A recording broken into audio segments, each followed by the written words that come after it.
Welcome into another edition of Hand Raised Guys, presented by Comer Heating and Air, Southern Air Conditioning and Heating. I'm Neal McCready. Kind of a recorded version again today, this Thursday evening, as we bring you an edition of Hand Raised Guys. It'll be the Friday Oxford Exxon podcast. Today on the show, Chase Parham sits down with Brian Rippy. They talk about Brian's story about the Joyners, Randall Joyner, his wife, Tamisha. Their incredible story from the fall, during the football season, as she kind of to it. She fought for her life. A great story. She was able to recover, and it's a story about their relationship and that path. And Brian did a fantastic job on it. You'll enjoy it if you've not read it at rebelgrove.com, but you'll enjoy listening to Brian talk about it with Chase. Then they dive into some Ole Miss baseball. Ole Miss baseball this weekend against Virginia Commonwealth. 3 games, 4 o'clock on Friday, and then noon on Saturday, noon on Sunday. So you get that. And then Ryan Brown of the Next Round and I visited for almost an hour this afternoon as well, Thursday afternoon. We talked about SEC basketball. Ole Miss plays Texas A&M Saturday, 2:30 in Oxford. We talked about Auburn basketball, Alabama basketball, the league. We talked a lot of SEC football. We talked about the future of the college football playoff, the future possibility with expansion, Arch Manning, a number of things with Ryan Brown of the Next Round out of Birmingham. We'll get to all that in a minute. First, I want to tell you that we're brought to you by Comer Heating and Air, Southern Air Conditioning and Heating. It's different names, but it's the same great products, same great services. All you do is, if you live in the Oxford area, the Tupelo area, parts in between, get in touch with the people at Comer, 662-801-1777.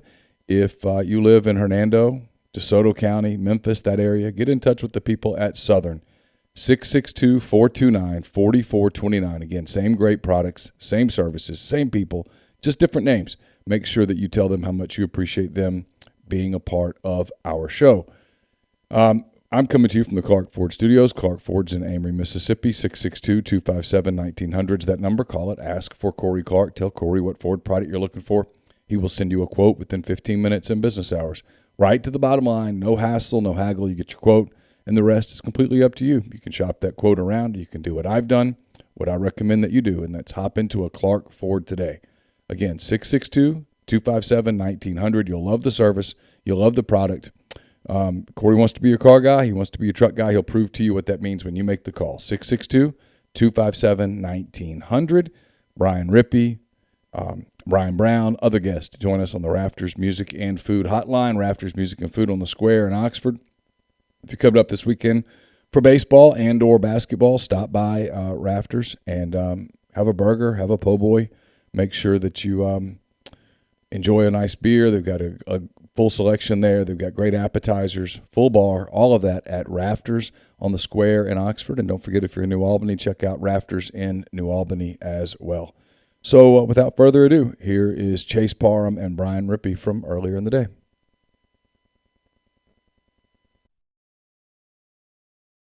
Chase Parham, Brian Rippy here for this edition of the show. Brian, we're taping this on Wednesday night, getting ready for, I guess technically Ole Miss and Auburn will be on the screen in front of us while we're talking for at least a few minutes of this. But this morning we published your story on Tamisha Joyner, Randall Joyner's wife, who suffered a brain aneurysm back in September. Got a lot of good responses, message board talking good about it. And I talked to Neal about this on Wednesday as well, that, and I know it's something that interests you. I know you kind of look for these things. Anything to show that coaches, players are not robots, that they're humans, that there are things going on outside of the game. Because I do feel like trying not to duplicate our entire conversation from Wednesday morning, but I do it with the Saints a little bit too. I have to be careful. We consider athletes and coaches a little bit like a one-way thing where they're entertaining us. They're doing everything for us. They're doing this. They're kind of like at our disposal a little bit versus the other side of it where, it's the jobs and the stress and the families and all the different things. I feel like those kind of stories that you wrote on Wednesday, it's frankly one of our strengths from the site because we all do it pretty well. But just anything to kind of humanize, to show the entire thing, it enriches sort of everything to me. It enriches the fan base. It enriches just sort of the experience with the team. And frankly, it's probably a pretty good reminder for media as well.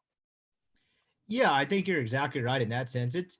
It's fascinating because I literally came across it just because some sort of Twitter post from her, I think, but I didn't really know who she was. Quickly pieced it together. I think Randall had retweeted it, but it was after the football season. But then I kind of got down a social media rabbit hole, and it was clear they were dealing with this throughout pretty much all of the football Hmm. season. And I didn't know a ton about brain aneurysms, but I was like, man, that's really serious to deal with something like that with the time consuming nature of these jobs. And then I kind of saw that she was at a game. I've kind of pieced together. I was like, well, September 27th, October 20 something LSU game.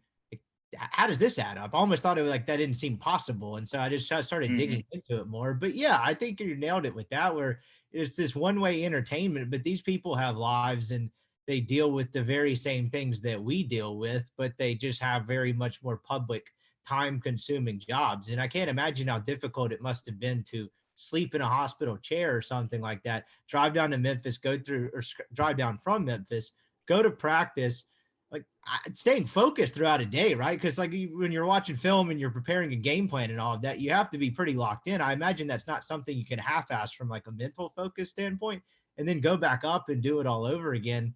I found that part of it fascinating, and then I listened to part of you guys' podcast this morning as I was driving home on my lunch break, and you mentioned something else that was interesting regarding like the tight knit community of these football coach families, and that's something that Matt Luke talked about a lot. And given the way Matt Luke came into his job, it wasn't Hmm. necessarily always well received. It seemed like coach speak cliches or whatever, but it really is true. There was parts that I didn't even include in the story where Alexis Love picked her up and took her to the hospital. Wilson Love's wife, and then GJ Durkin's wife Sarah got them hotel rooms, also got the family hotel rooms, got them food. But when she got back home, the football staff chipped in and had someone clean their house and bring them food every single day for, I think, the better part of a month. And so that aspect of it too, I think, is interesting just from a standpoint of these people are sort of hired guns, right? You piece these staffs together with sometimes they don't know each other hardly at all. Hmm. And you become pretty close in a quick amount of time. From what I gathered, Alexis Love and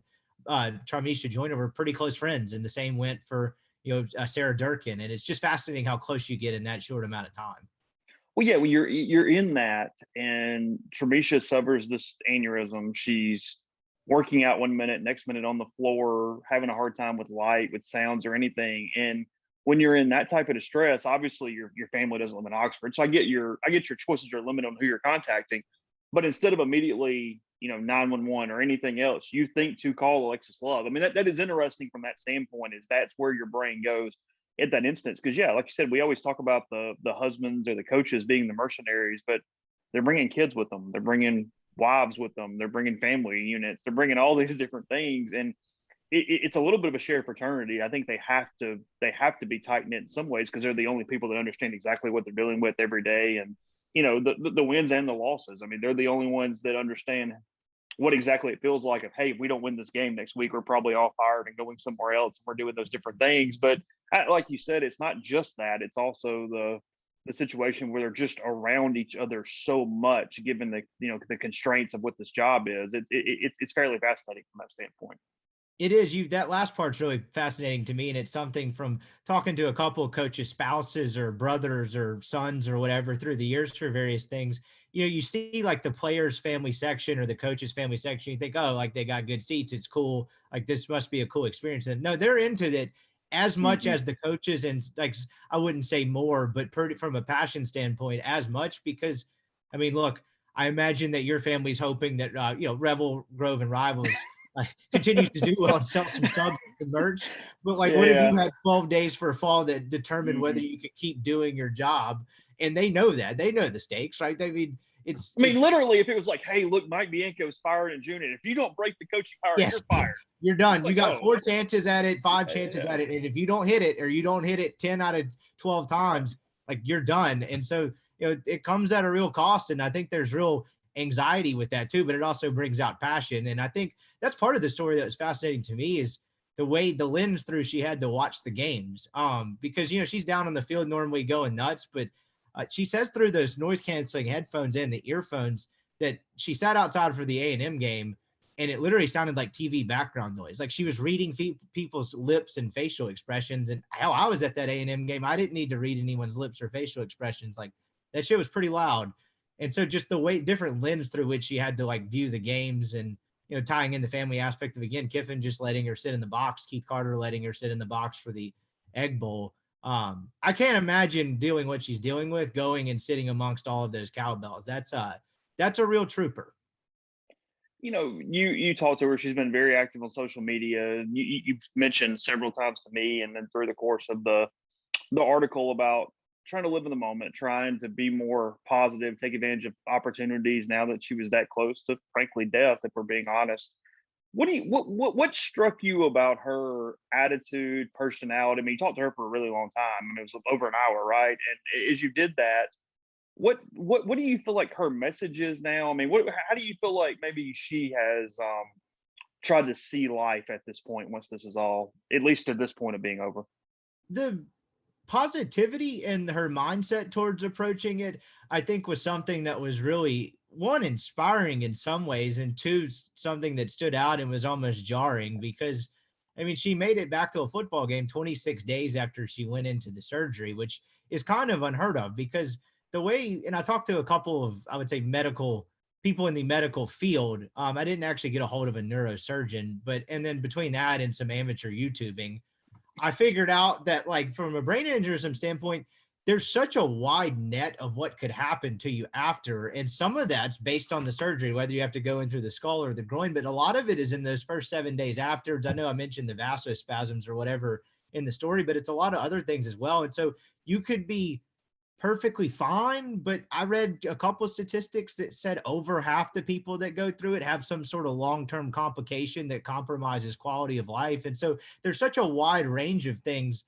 that could happen to you. I was very impressed by her mindset and kind of wanting to tackle it and not being deterred by a lot of the things that come with it, because she, you know, it's the headaches, particularly in the week after, and they still come. I can't imagine getting a headache and then I'm just done for the day. Like, she has to work out at 8 o'clock in the morning so she can get it in case a headache comes on, because she's not getting anything else in.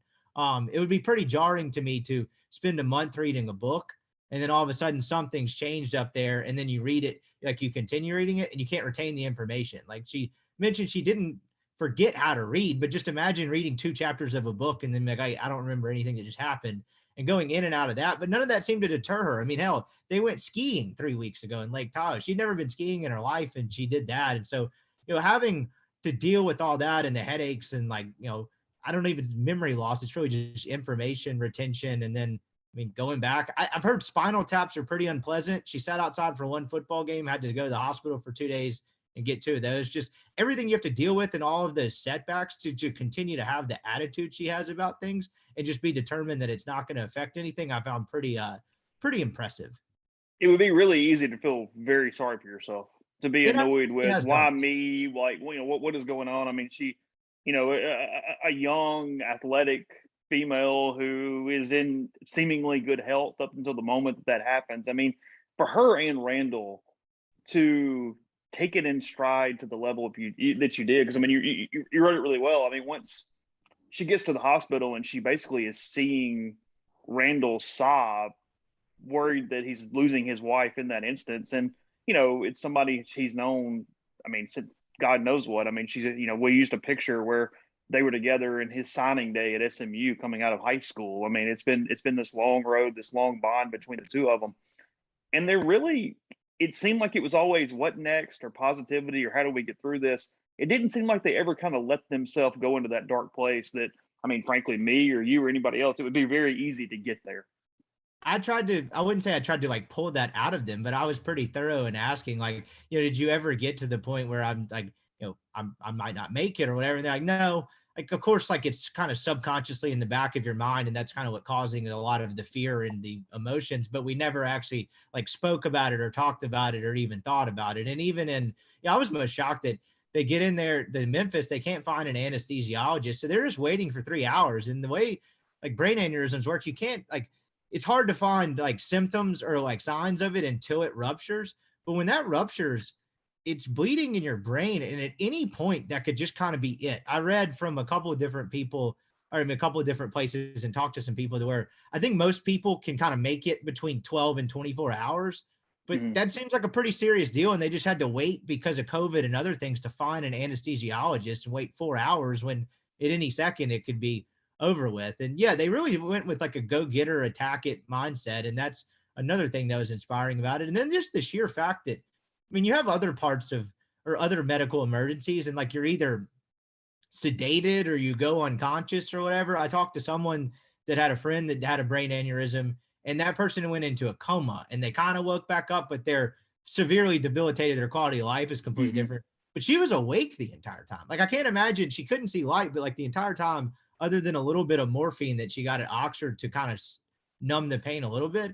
Like I can't imagine getting into a helicopter for the first time in my life on a gurney, blindfolded, not really knowing if I'm going to make it to see the plane land, and just fully awake and cognizant. Like she wasn't really loopy. There was nothing. You're just having to live through all of that, essentially blindfolded. It's obviously not the point of the story. And I mean, Randall was a secondary figure in the story. However, I'll be honest, he was the guy that since Ole Miss hired him, and you learn about him, he's one of the top assistants in the country at what he does at his position.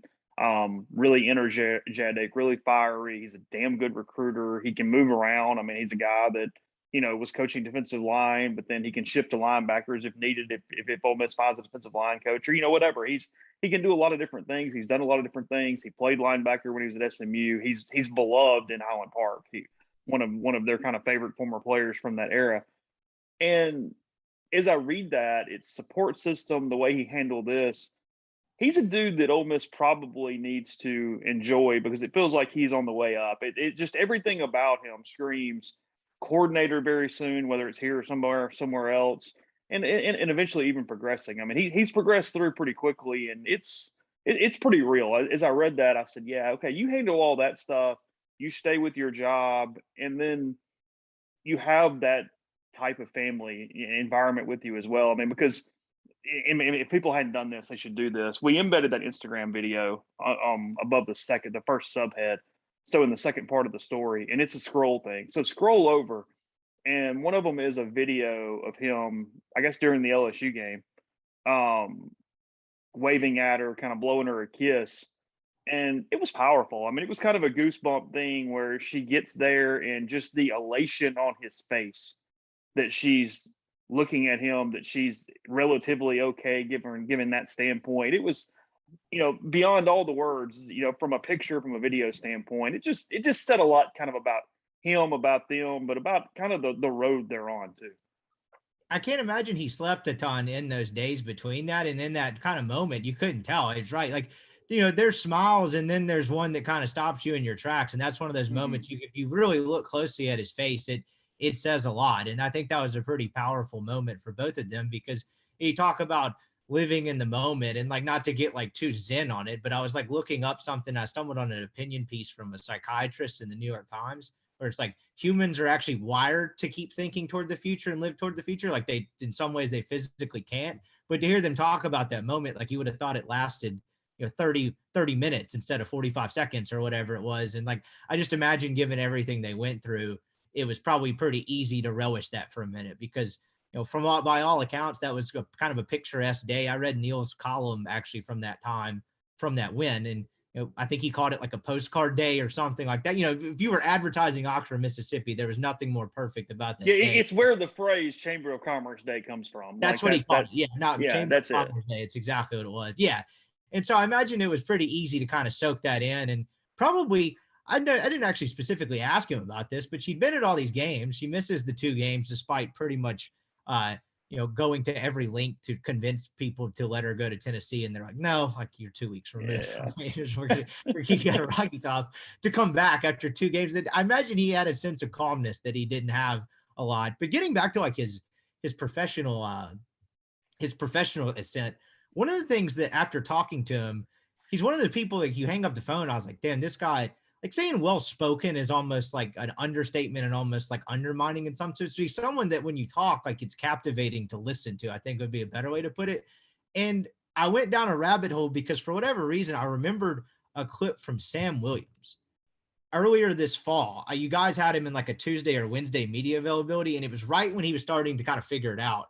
And he talked about how Randall Joyner changed everything for him, how he watches film, different moves. I remember this, yeah. And it just really gushed over him. And it wasn't just, yeah, he's my coach, I'll go to battle for him any day, that kind of canned crap. it was like, this guy has changed my entire mindset on football and the way I approach things. It has made me such more complete pass rusher. I went back and watched that, and if you Well, and find for that Sam video, Williams, that changed his life.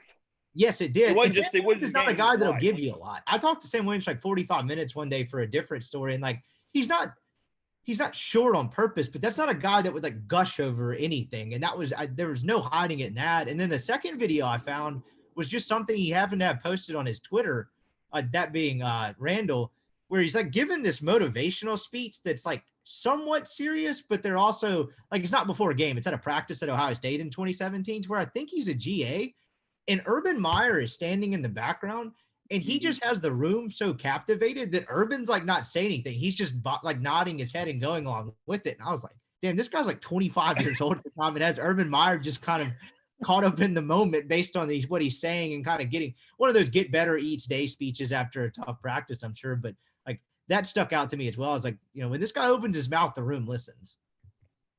When you went into this, and I don't want to get to overly like journalism nerd, but I mean, it's kind of fascinating. I think people like inside baseball to an extent. When you went into it, you obviously knew the story you were trying to tell, but were you surprised at some of the depth? I mean, at what point did you kind of know what you had on your hands? When about 40 or about 30 minutes, maybe 20 minutes or so into talking to her, Trimisha, that is, so like we talked about this earlier. Like we try to go after some of these human interest stories, and not to go, like you mentioned, too journalistic nerd, but like the tough background kid that makes it out or whatever. Some of these stories become cliches. That didn't make them any less special. And not that I thought that was going to be something like this, but I was like, okay, she had like a medical emergency. I guess I never really thought about the depth, like everything that goes into this. But sometimes the interviewees make the story. I would actually say pretty often they make the story. And I started talking to her, and I was just like, take me step by step through that day. And she was so incredibly like thorough with it and picking up on every detail. That's about 25 minutes in. I was like, okay, they really, really went through a lot here. And, when going in, I'd done some research on brain aneurysms, and I was like, I wonder if this thing ruptured. And she mentioned, having like a fourth of a CAT scan before the first doctor walked out and was like, no, we got to do something right now. Like, we'll finish the test, but like, this is bad. And so I think about 20 minutes in is when I probably realized, like, man, there's a lot of twists and turns, and there's a lot of parallels with this. That's pretty insane, because I mean, I'm still pretty young, right? Like I haven't had like something like tumultuous like this happen to me before. I know like I've had somewhat people close to me, but I feel like until you experience it or happen to someone close to you, you don't realize like the details and the twists and turns that kind of goes through, that comprise people's trials and tribulations, if that makes sense. You kind of just gloss over the details. Well, it's why one of the things that stuck out to me, and I know this so well from basically, I mean, from my entire 2015 with my child or my dad or the whole deal, is that Randall, he talked about, were you scared or whatever? And you wrote this, it's not a throwaway line, but I think a lot of people kind of would skim over it, is he talked about numbness, that it's your brain at some point kind of protects itself. When you're waiting on a result, there's nothing you can do. You can panic, but at some point you go numb. You just kind of stop, because time kind of stands still. You almost feel like you're in a car crash a little bit. And I thought that was one of the lines that was simple, was something that was just sort of in there, but that registers with a lot of people who have been in those type of situations, have been dealing with, I mean, frankly, loss. I mean, after a death, people go into a numb stage a lot of times for, the loved ones that are still alive. It's all those different things. I thought that really stuck out to me, as he had that moment where you have the crazy amount of emotion, you go numb. She ends up getting out of surgery alive, obviously. Then it's immediately into that recovery mode. And now, okay, what do we need to do next? And that's a coach mentality. It's a football mentality. It's a lot of those different kind of things. But that was fairly that was captivating to me, something that you wouldn't really think about.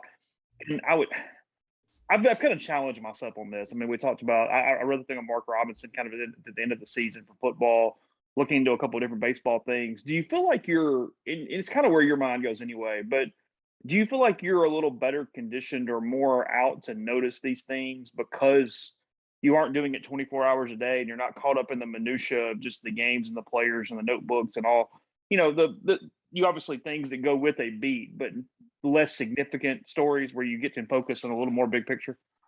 Yeah, absolutely. I'd say that's definitely true. I always tried to make it a point to do that, when I was working full time, but you only have so much time on your hands. And that's that's probably where some of my shortcomings as an actual like beat reporter were, is because I didn't really have a ton of interest in a lot of the day-to-day stuff. Honestly, I like the human interest stuff more. And I know that's probably a common sentiment to some degree with a lot of writers and reporters. But yeah, I think now that, I'm selling grease by day and just having like a big picture view by night, I don't have to worry about getting a notebook up or going to a press conference or something. I can kind of take a step back and kind of just look for other things on the peripheral. But to be honest, we talked about this before, and not to get like into Ole Miss media relations, because this is across the board with college athletics. It's a lot of times you get better stories from people that are on the peripheral, because college athletics are so guarded with the people that are in it in terms of access and what you can and can't do from an interview standpoint. You honestly get better stories on the peripheral and like looking for things like that, to where you don't necessarily have to go through media relations. Like Ole Miss media relations is not like, I would say any more tightly wound or than any other SEC media relations. It's just kind of the nature of the industry. And so I think that's part of it. But I think a lot of it is, just not having to do it full time and, go to press conferences and, like you said, get caught up in the minutia. I can kind of just sit back and look for some bigger picture stuff and really enjoy it more, because there's no like deadline per se. You know what I mean? You can kind of take your time on it. Like, I think we pushed it another day or two just so I could kind of see if I could talk to a doctor, and I kind of got what I was looking for, but not really. And so that part of it has been nice as well. We'll get yelled at if we don't at least talk about this. I know you'll have your podcast with Colin Brister coming up here from a baseball standpoint, but just from your interpretation, I mean, Neal and I have talked about this a little bit. I did some of it in my kind of the 3 outs video on Sunday when the series was over. Is there much we can take from that at all? I mean, at this point, they're 4-0. They haven't played a full game since Friday. They've played 4 games, and only one has actually gone 9 innings. They had a 7-inning game, an 8-inning game, and then now a 5-inning game after the Tuesday or the Wednesday win against Arkansas State.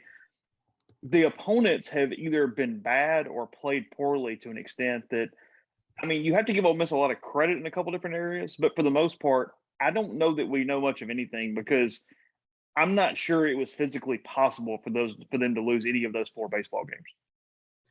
Yeah, I think you're right. I think there's some small things. Like, I don't know if like you can like take anything drastic away from it, but I'd say some seeds are being planted storyline wise, even early on in the year. You mentioned only one of them has gone 9 innings. Well, part of that is because they've destroyed inferior pitching. And look, they've done that the last couple of years, but I think this offense is sort of on a different level than any of the ones I'm thinking 2018 on, right? They've been pretty potent offensively since Kessinger and Zabowski and all those dudes sophomore year in 18. And I think this one goes to like even the different level. And look, we'll see once we get into SEC play, but most of these dudes outside of Reagan Burford are pretty much known commodities. I mean, I guess Kemp Alderman, you want to see if he can catch up to velocity and if that plays. Well, like the hardest hit ball of the season so far was that double that he had that got 4 feet off the ground, but somehow got to the wall. Well, that was off Caleb Hill, who was sitting 91, 92. That's not the hardest velocity anyone's going to see all year, but it's certainly a decent sign. And I guess that's a long-winded way of saying the dude that they're trying to figure out to get at bats for and how to get him in the lineup last year hit like 330 with 9 home runs in his opportunities, and that's Hayden Leatherwood. Like, there's no, and this may arise, they may have an injury, but Burford or someone else may not work out, but there's no, how do we fill this one last spot and make do with Cale Baker or Trey LaFleur? There's none of that. Like, do you feel like there's really not a break? And we said that going into last year, and then some guys fell off, but this year I really feel like there's no break in this lineup. It's 10 deep for sure. It's 10 for sure. Did you see the Graham home run? The pitcher after Graham hit it, like put his head up in the air and looked like he'd rather be anywhere else than a baseball diamond. I thought that was sort of telling in a way. Well, in a way, like, why get so worked up about it? You're going to lose the game, whatever. Just like turn it and enjoy it. What's the thing? Like, it's all good. It's fine. Yeah, I mean, Kevin Graham had 7 RBIs in a 5-inning game today. He did. He had 7 RBIs in a 5-inning game. It was the damnedest thing. They're 10 deep because you talk about let's say the base 8 starters, and then Leatherwood and Burford, depending on how you want to factor that in to get to 10. And I guess technically it might even be 11 because you got Van Cleve too, who's going to play. So we have to factor that in right now, no matter what. What do you feel like Mike's, and I know we don't have answers here because we're not in his head by any stretch of the imagination, but with Leatherwood, he comes in today, he gets the home run, plays pretty well over the course of the weekend.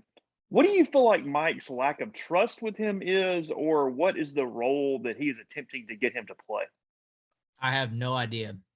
Because the stats didn't back up the thing last year. He talked about the left right thing, or not being able to hit left-handers. He actually hit left-handers better last year from a split standpoint. And it probably would have almost served his point a little better to let him hit if he actually believed that. Like, if he gave him enough opportunities against left-handers, the numbers may have proved him right. I don't think it would have, but it wouldn't have been so ass backwards in the sense that you just said he hit left-handers better than right. I don't know. I don't fully understand that one, because on top of that, he was always the Plumlee defensive replacement. And I kind of get that, right? You got to lead late in the game, get the fast kid out there. Better defensively, but like, he was always the first one pulled off the field. Like, if they had to reshuffle even with like the infield, he was the one off. I really don't understand it. He's had 2 starts and 2 home runs. Like, if eventually Mike's just going to have to give him like the Tyler Keelan treatment. Like, if the kid continues to hit, you have to play him. So like, I don't know. Like, I really don't know. Do you have a theory on it? It doesn't make any sense to me. He was inconsistent at times last year. And now look, they've all been at times. But I feel like in some ways, Mike was trying to run out the microwave when he was hot and get all he could out of it during that period of time. But it seemed like, and again, they see tons more than we do. So I'm not even necessarily criticizing this. I don't know an answer. But what's interesting to me is it's almost like they don't trust him to kind of snap out of that, if that makes sense. Almost like, no, he's this guy who gets really hot and he goes on a run and he kind of cools off, and that's who he is. But with sample sizes being so small in college baseball, it's hard to know that. I mean, in 2020, he got hot pretty much there right before the season got shut down from COVID. Last year, sure, he had some different slumps and different things, but it's not an exact science. But it's interesting to me which players Mike thinks are going to bounce out of it and should be everyday players and it's all good, and then which ones are kind of just the role guys, or you want to ride them while they're hot, or whatever that looks like, when we don't really get enough from that standpoint. We don't see enough. We over the course of their careers are essentially one major league season. So from a stat standpoint, it's really more about eye. It's more about feel. And I think that probably separates coaches good, bad, and different, because you're never going to get enough numbers to fully justify a decision. You have to just believe what you're looking at and go from there. And I think in some ways that's hampered Leatherwood, because I think it's kind of what Mike thinks. And look, maybe he's right. I have no freaking idea. But he has really produced when he's gotten chances, at least over the last half of last season and then part of this season as well, as they're 4 games in. And he actually only has 1 start. You mentioned, today he was a pinch hitter. He came in from Alderman. So 3 games played, 1 start so far for Leatherwood. And some of this is positional, but like, I have to look at it from this standpoint. Who deserved the benefit of the doubt more last year, Ben Van Cleve and Kel Baker, or Hayden Leatherwood? And I get it. Like, you're not going to roll. Like, some of it is just, you got to have a DH. You got to have a first baseman in that sense. And like, you couldn't stick either one of them in the outfield, I guess. But like, to me, Ben Van Cleve's next college home run will be his first one. Like, in Kel Baker, after a while, that just kind of was what it was, man. You just lived with it. You lived with the okay defense. He's off to a horrendous start, by the way, at Ohio this season. He sent me those numbers the other day. It's not great. It didn't look like he had seen He was 0 for 11 with 5 Ks. That tells me he did not see a ton of upper 80s fastballs. And so you just kind of lived with it at that point. And so I just didn't understand it from that point. Worst came to worst last year, and I'd have to go back and actually look at a lineup card to remember exactly the minutia of it, because I'm sure there's a reason. But Hayden Leatherwood couldn't throw in a first baseman's mitt. That's the part I don't. Or just DH. He has his offensive upside from a standpoint of his running ability versus. I mean, Van Cleve bunts better than Leatherwood, but otherwise Leatherwood has a lot more upside in all ways. I mean, yeah, I completely agree. I mean, it seems like just from the standpoint of average power, his ability to move, all those different things, and really not even necessarily picking on Van Cleve. I mean, frankly, it's there's multiple guys you could at least make the argument for that Leatherwood should be in the conversation. You want to give. I do think giving Alderman a lot of at bats right now is huge, because he has just so much damn raw power that if you can harness that and make him really get some at bats and become a hitter more than a swinger, which he's doing. It's looked better already. But I mean, there's stuff from Alderman you just can't freaking teach. I mean, he has that 114 exit speed on Sunday to that ball hit, and he didn't even necessarily use his legs. It was kind of an all-arm 114 exit velocity.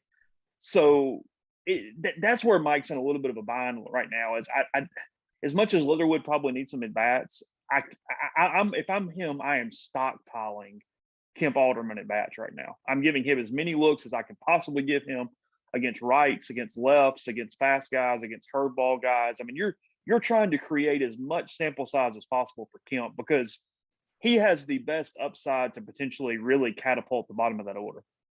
I think they believe he has the most raw power they've ever had, which is saying a ton. Mm-hmm. And you're exactly right. Colin and I talked about a little bit last week. That's one of those deals, particularly with the way the SEC season like shakes out. Don't you just give him up unless it's just horrendous, which I don't think it'll be, and it certainly hasn't been so far.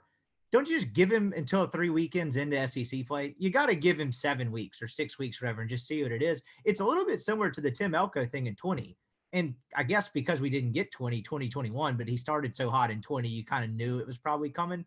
But Tim Elko in 20, you just had to give it to like 6 weeks, give him the non-conference and then first couple weeks conference play and just see what it looks like. Like you mentioned, stockpiling at bats, get some sort of sample size in this small sample size sport and then just evaluate it from there.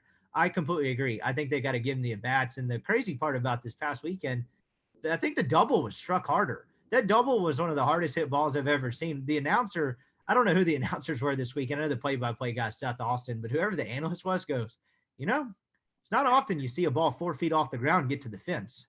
It's like, it's actually a fair point, man. Like, and that thing got to the fence in a hurry.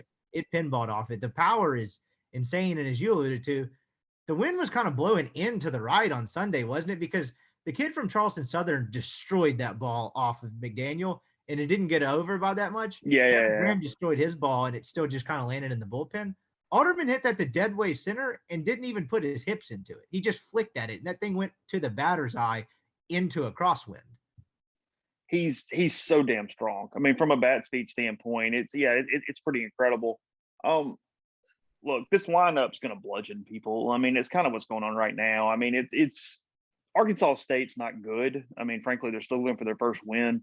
Charleston Southern had a couple of arms that were okay. I mean, I know we hammered them, and they were bad offensively. Their JUCO guys were nowhere near ready for this level. I mean, it was the best JUCOs in the country have a hard time adjusting to SEC play. The JUCOs that end up in whatever conference they're in, that's not the Big South. That's not pulling anything off. So they were overmatched, but Ole Miss's relentlessness 1 through 9 from an offensive standpoint is going to win a lot of midweek games. And it's really going to look good, I think, on a lot of Sundays. If Ole Miss can just find much of any pitching on Sunday, whoever it ends up being, whether it's Drew or somebody else, you get into those deep game 3 bullpens. You get into those deals where they have to put in the guy that starts walking a little bit, because I mentioned this on Monday, and it was maybe the best sign of anything that Ole Miss did over the weekend is that they did not press and have to swing. They took the walks. They worked the counts. There were so many mature veteran approaches. And early in the season, you want to swing away. You want to put the power numbers up there. Early in the season, you're a little loose with it, and you kind of have some bad at bats a lot of times. They really didn't. They didn't have a ton of bad at bats. They took pitches. They worked counts. They got pitchers out of there, even though they were hitting them enough to get them out of there anyway. It was bad baseball from the opponents, but there's something to that. If you can do that against Charleston Southern, I think that bodes well for SEC play. I mean, from an overall standpoint, what we went into the season thinking was Ole Miss probably had the best 1 through 9 lineup in college baseball, and LSU probably had the best 1, 2, 3 in college baseball. And I think that's still through just 4 games, obviously, no sample size at all. I think that maintains is true because Ole Miss goes 9-10 deep. They've looked incredibly good from a relentlessness all the way through. And then LSU is absolute hell with Cruz, Berry, and Dugas. Yeah, I think you nailed it with the Sunday part of it too. And it even probably goes beyond that because in a league that's probably going to feature more offense than pitching, if you catch a middling SEC West team, and I haven't, seen enough, obviously, after 1 weekend to know like who's good and who's not from a pitching staff standpoint, depth, but you catch a team that has a couple of good starters and like 2 bullpen arms, and you catch the 3rd guy in the 6th inning on a Saturday, they're going to blow a bunch of games open that way too. Like the middling SEC reliever is going to have a whale of a time with this lineup if it stays healthy and hits to the level that we think it could. And I think that's going to be a gigantic difference maker as well. And I think it's going to help them. I assume there's going to become a point this year where they're in flux a little bit in the rotation. I just don't see all three of these guys being in their exact roles the entire year. Maybe I'm wrong about that, but like, I think it'll help them and give them some cushion to figure it out a little bit rotation wise and kind of try to find the best fit and the best pieces that go with that because they're going to hit so well. And then the other aspect of it, they suck so bad on the mound at times last year. Like they had some really weird midweek games. Didn't UT Martin win a midweek game last year? Like they would get down 5-6-0 in the sixth inning. And part of this is like a pitching point, but like their offense is going to make a lot of these midweek games unwatchable. And I guess if you want to transition to like a pitching side of it, I'm curious in a couple of these midweeks if they can get the bad teams out, if that makes sense. I mean, how many times last year did they get down like 4-2 or 6-3 or something early in a game because Drew McDaniel would come in or whoever's in the midweek and just couldn't get dudes out against inferior competition. I'm curious to see that as kind of a barometer for the pitching side of this as well. Well, and, you know, in Washburn, I think was just amped up. I'm not really holding anything against him from a Wednesday standpoint, but he walks a couple guys. He ended up walking 4 for the game, but, you know, he kind of struggled. They get a lead immediately. I mean, Arkansas State was up 2-0 in the first on Wednesday. Now Ole Miss scored 3 in the bottom half, and it kind of went to where it was. But figuring out Washburn, figuring out DeLucia, figuring out those guys and kind of what they can do there. No, that's a key because you can get into some binds with some free passes and not pitching well and starting the game poorly. I mean, it's kind of what got into Mallett's at times last year when he was the midweek starter. He was the other way. He did nothing but throw the ball down the middle of the plate to start games, and he'd give up double because he wasn't even trying. He was just trying to get ahead, and that's fine. But at some point, you can't throw every pitch across the middle of the plate. So no, that's a key. And then what's most interesting about this team right now remains how the hell they're going to work out the pitching thing. And I've asked Mike twice. He smiled at me today, and he won't go there. They have to be a little frustrated they can't play innings. I don't care what he says. The thought process was never through 4 games to play 20 defensive innings instead of 27. That doesn't make sense. They have so many arms that need work. Brandon Johnson hasn't even pitched yet at this point. It's just crazy. Yeah, I mean, there's so many different things here. And I know some people say, and they're not wrong, that, hey, you can do simulated games. You can do different things. You're going to get them work. Not the same. No, and the point is, especially for these newcomers, getting them in games with crowds and fans and umpires and just kind of getting their feet wet. And no matter if it's a blowout or not, getting those innings is really critical for pitchers. I mean, they get 4 or 5 newcomers. They're trying to figure out what they have between, you know, Riley Maddox looked amazing. He was one of the top 3 or 4 pitchers over the course of the weekend, but he's only been out there one time. You need to get him some more innings. Mason Nichols was fine. Get him some more innings. People have been raving about Hunter Elliott since before he ever got to campus. Need to get him some innings. Matt Parento threw the ball really hard. And then you've got a couple returners that, hey, are they taking that next step? Matt, you know. Did you make anything of that?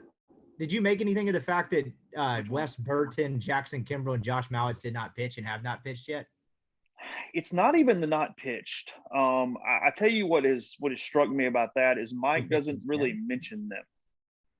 It's more of, you know, even in the media day press conference where Mike talks about so many people, I don't think he mentioned any of those 3 pitchers unless he was directly asked about one of them. He just it has been a complete kind of thrown to the side thing. And look, I mean, Wes is going to get some opportunities for sure. I don't know. I mean, I don't know about Kimbrell and Mallett's, but what's essentially happened, it feels like, is that, you know, Mitch Morrell has taken a huge step. I actually think he can throw the ball into the mid-90s and give him an inning here or there at times. Mike has liked what he's seen from Cole Baker, who pitched today. He struck out the one guy he faced to actually get the win, the way the game went weird there in the 5th inning today.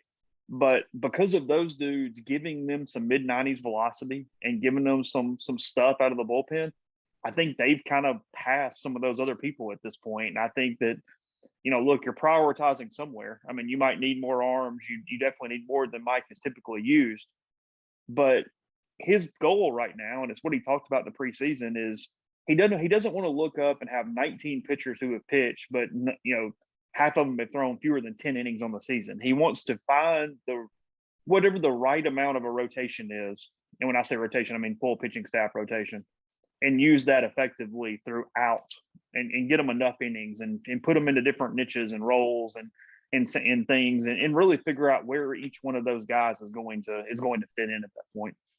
And you can obviously exclude Doherty and Johnson from this camp. I think that's actually the reason Johnson hasn't pitched yet. And look, he got Doherty in on Sunday. But what I found interesting, and you talk about like not being able to have takeaways so far, this is kind of like file little notes away season. And there were a couple throughout the so far through the 3 games. 5-2 game on Sunday. I don't think anyone in the building thought Ole Miss was per se losing that game, but it's not a blowout yet. And he goes to Hunter Elliott and Dylan DeLucia instead of a Wes Burton and instead of a Jackson Kimbrell. And there may be nothing to read into that at all, but it's interesting as you add on to it, him not mentioning him.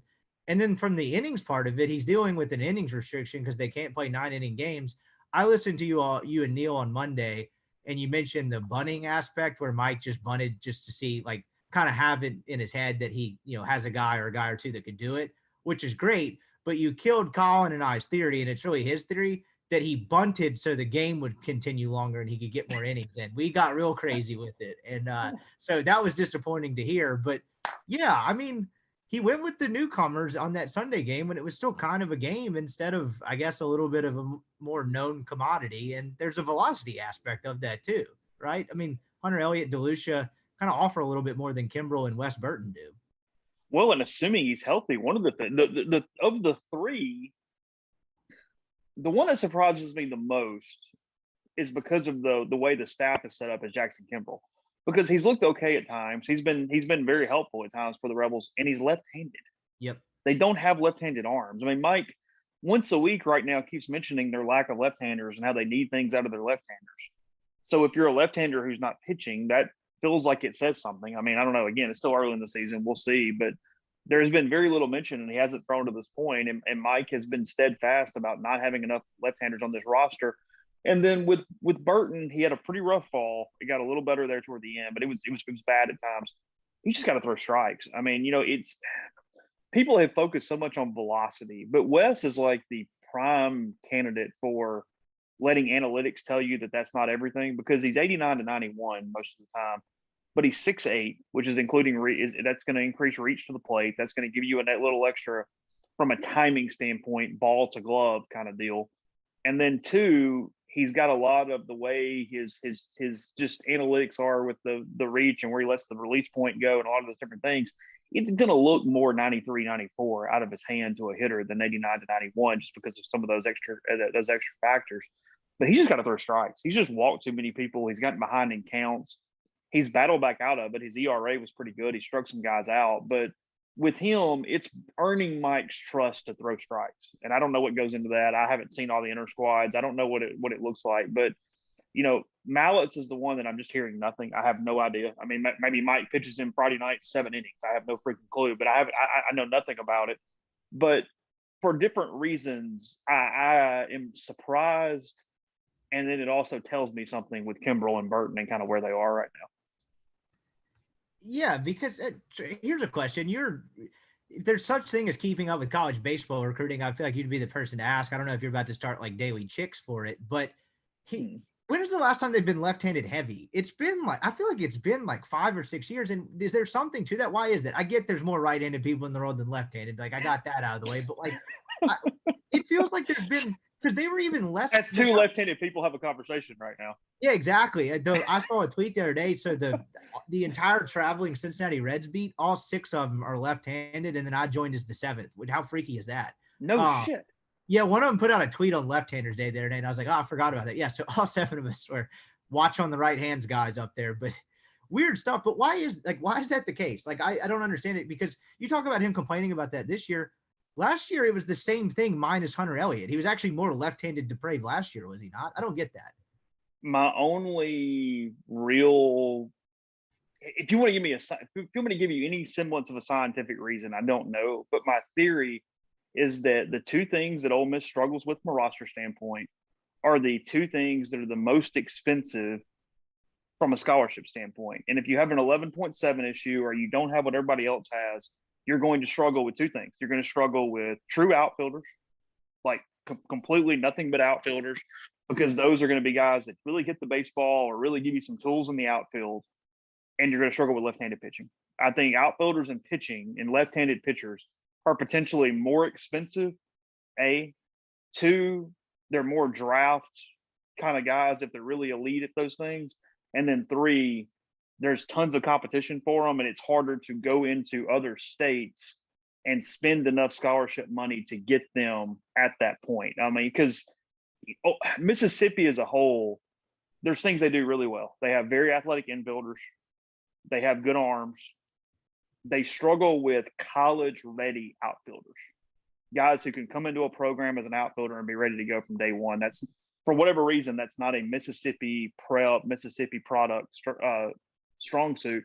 And when you're going into other states, that's a more complicated thing. Because, I mean, you go back even over the last 6-7 years, there's just not a lot of them. I mean, you're talking about, Austin Bousfield and J.B. Woodman and, I mean, some of those dudes. But since then, it's been almost all converted infielders out there. That's a great answer. One, is there a third you could aspect to it? I'm mostly just asking at this point. The elite level velo guys, is that something else that plays into it? Because like I saw a clip of I was watching a piece of Tennessee's midweek game before we started recording. Some dude they brought in relief was like 99 to 101. And I was like, where the hell did they find this cat?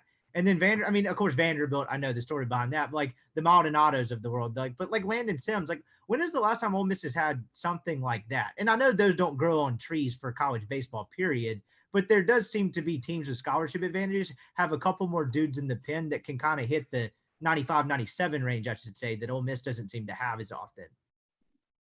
I'm trying to think, and honestly, I can't think of one over the last 5 years unless I'm just forgetting something. I mean, way back in the day, we saw like, Cody Satterwhite coming in and throwing his first pitch at 99 for his career or something.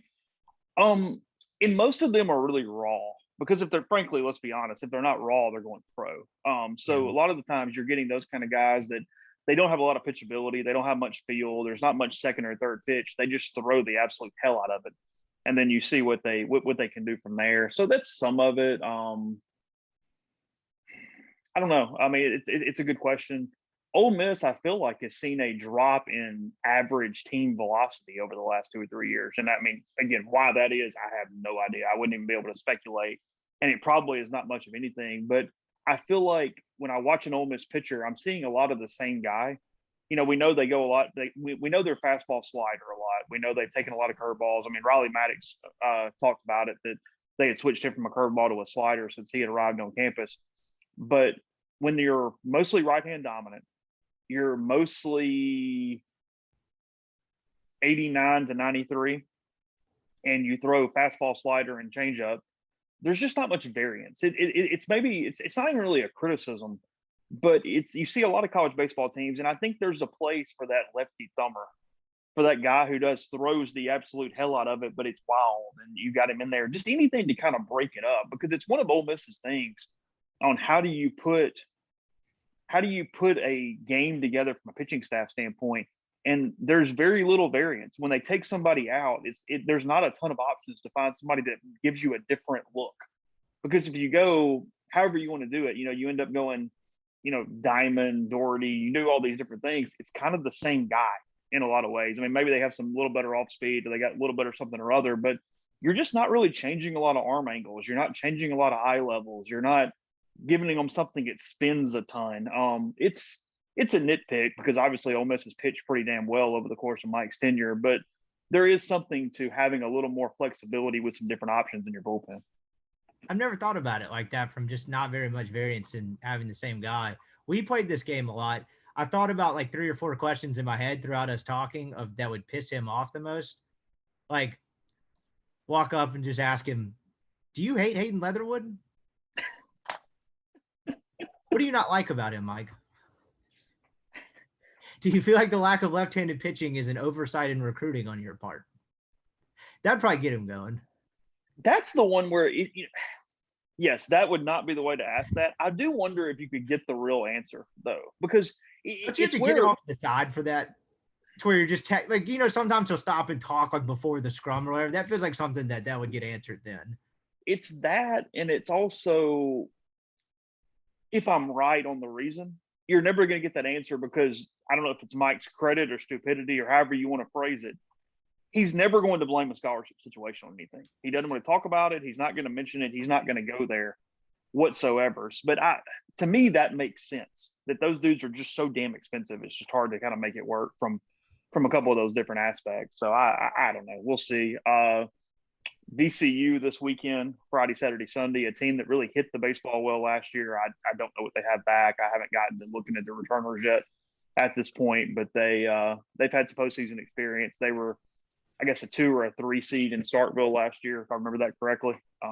Maybe the 2 now that I think about it. I'm not really sure. But they were pretty decent. They've made a postseason, so they'll have some guys. Weather's pretty decent. You've got that basketball baseball overlap on Saturday as well. So we'll see. I'm sure you guys will have plenty of takes on your podcast coming up. You're about to record right now as we let go, but that'll be up here maybe even before people see this video from that standpoint. But anyway, any final thought before I let you go? No, I think that just about covered it. But if you need a list of questions to get Mike going, I'll start a diary. You have a few? Yeah, I've got quite a few. Yeah. All right. Well, that's Brian Rippy. I'm Chase Parham. We will be back with more Oxford Exxon podcasts. But until then, we'll talk to you very soon. That was Chase Parham, Brian Rippy from, I guess, Wednesday when they taped that. A little bit of breaking news during the playing of that taping. Ole Miss has completed its football coaching staff yet again. They had a special teams opening after after a hire left for the Los Angeles Rams after 5 days on the job. It's Purdue's Marty Biaggi has been hired by Lane Kiffin, according to multiple sources, both at Purdue and Ole Miss. So it's my understanding he's on his way to Oxford now. He interviewed with Ole Miss today. I'm not sure whether that was virtually or on the phone or what that was, or whether he interviewed and went back to Purdue and then came back. I don't know.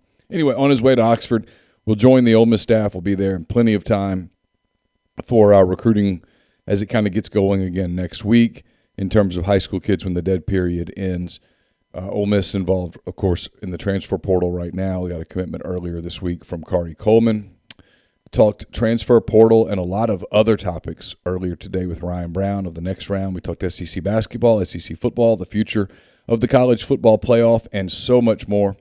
I think you guys will enjoy this interview. It's Ryan Brown of the next round and myself for about 50-some-odd minutes here on Hand Raised Guys, presented by Comer Heating and Air and Southern Air Conditioning and Heating. Here's Ryan. Ryan Brown of the next round joins us. First time in a little while. Ryan, thanks for spending some time with us here on when people see this, it'll be Thursday evening, Friday morning, that kind of thing. But thanks for spending the late part of your week with us. Appreciate it. Neal, how are you, man? It's been a while. Man, I'm good. Just getting to the end of a long basketball season here, honestly. It's not been quite tough one to watch there, hasn't it? Yeah, it hadn't been quite as exciting as the one in your state where both teams are headed to the tournament.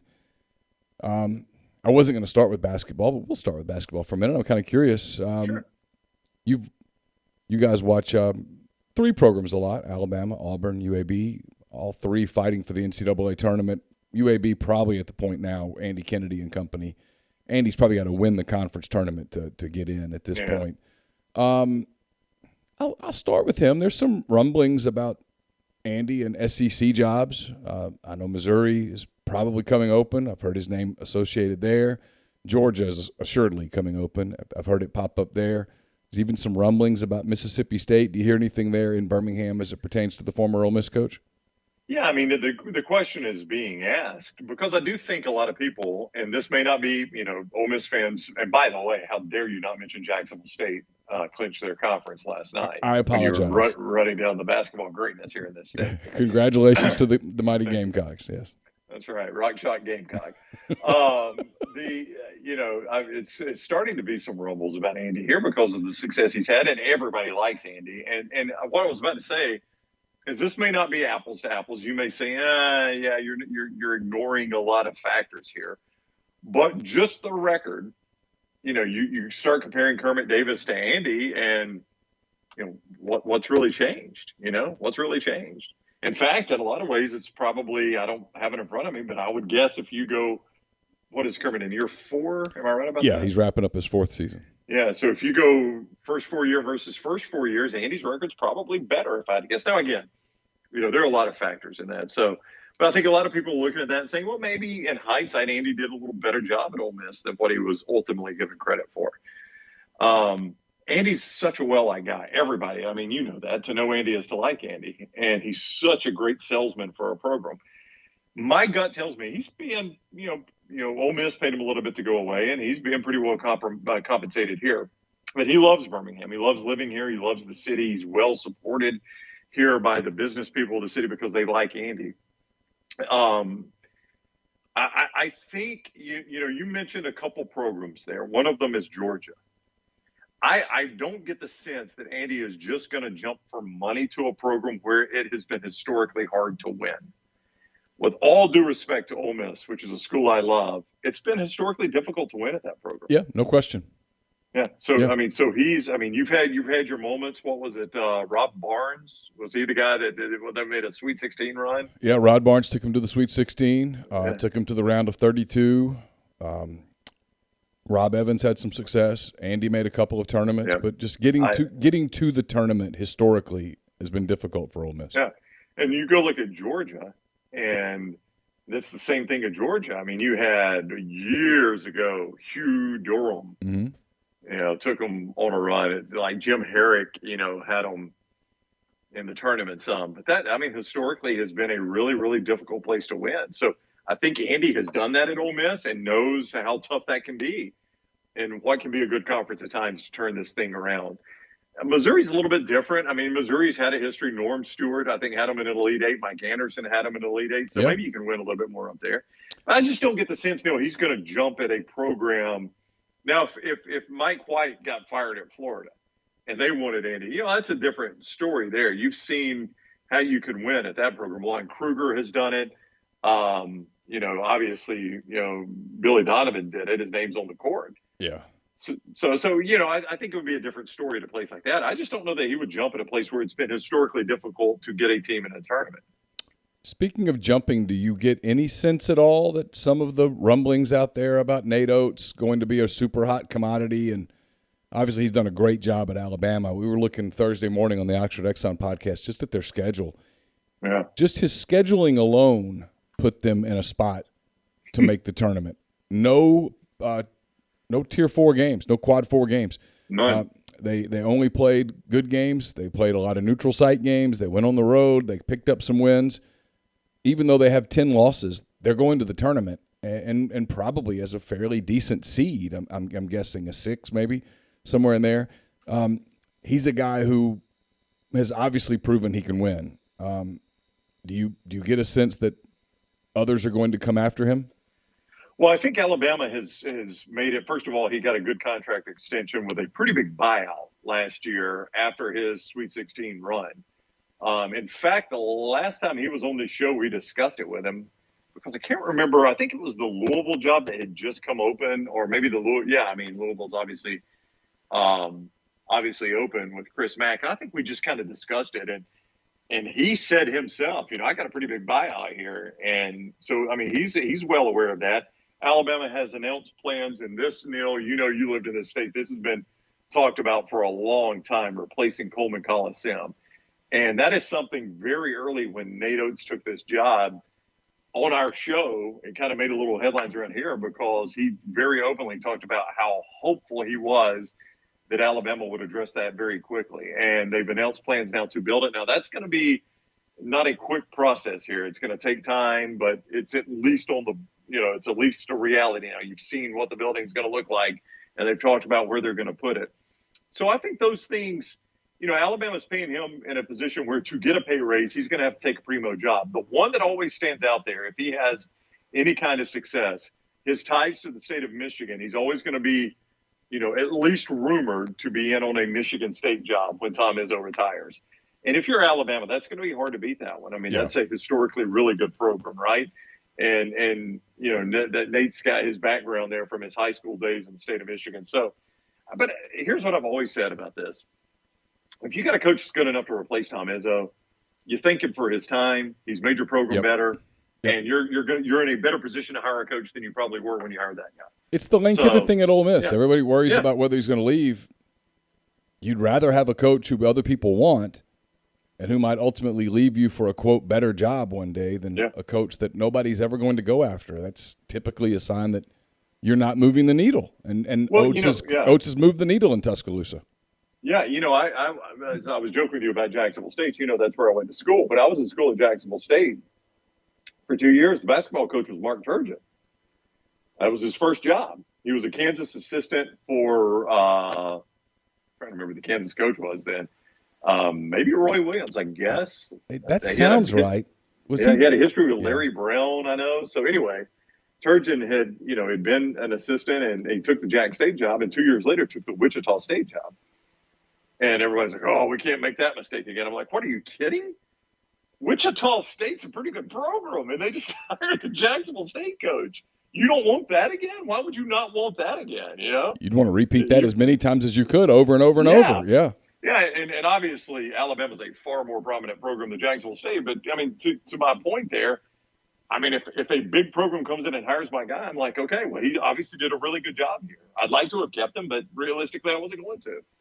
You watch some basketball. We're going to get to football in a minute, I promise, because people are wanting to hear your thoughts on some of the football storylines that are out there.